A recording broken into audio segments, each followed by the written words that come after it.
And here is Jimmy Crute, the Australian fighter, running out of Victoria, Team Greco and Brazilian's training centre. 3 of his counterparts have fought tonight.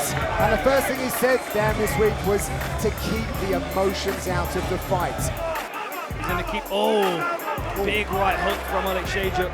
Thought I saw a thumb in the eye there to Jimmy Crute, but it didn't seem to land. Pick up a drop. Steps up to side control. Does a good job.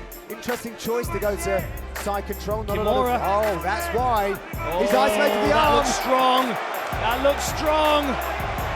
Let's see how that angle works. He's really Yes, that's a tap. Wow! It is another submission win for Jimmy Crute inside the octagon.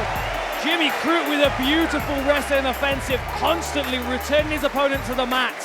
Isolates the Kimura, wrenches it over the back of Alexejczyk, who's in a very vulnerable position here.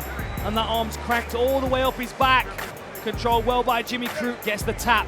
Beautiful performance by the young man. 3rd UFC finish for Jimmy Crute. We see the pain on Alexejczyk's face. Well, I don't know that there's any greater statement about the depth of this UFC welterweight division that Claudio Silva might be on the outside of the top 40 looking in, despite the fact that he's 13-1, hasn't lost since he was disqualified in his pro debut, but he has spent 5 years on the roster and he has been limited to just 4 fights.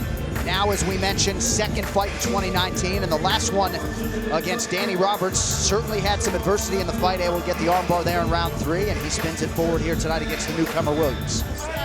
This is where Silva really likes to shine. He gets that takedown, and then he really just stays tight to you. Big ground strikes here from Claudio Silva. Yeah, and if you're Williams, you really got to go to your back because you're going to eat a lot of shots here. And you got to restart. You almost have to restart the position because you're not escaping here, as you can see. Big punches. I mean, those punches are loud. That's what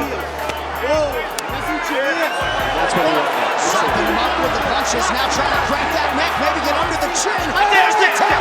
Claudio Silva with a submission of Cole Williams. Then he starts with the hand control here, ground and pound until he opens up that chin, gets that chin up, and then he sinks that choke right in after he softens you up with some of these blows. I mean, you cannot stay belly down on your knees and expect to not get punched. And right here, I mean, the neck crank, the chin is in there, but it hurts so bad. We've seen Damian Maia get that same choke.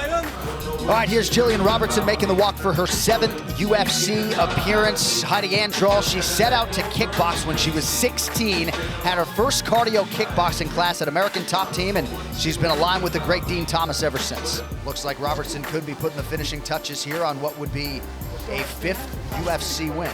And Courtney Casey always looks so good. There are minor adjustments she needs to make, but this is in. This choke is in. That's it. So Jillian Robertson with 25 seconds to go that came out of nowhere. Gets the finish to boot.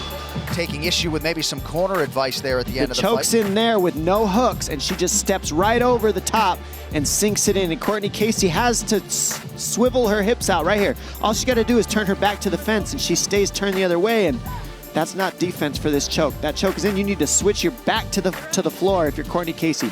Turn that left hip, get it out, turn your back to the floor, and you'll get out of that choke. But Gillian does the right thing, just cinching it in tight.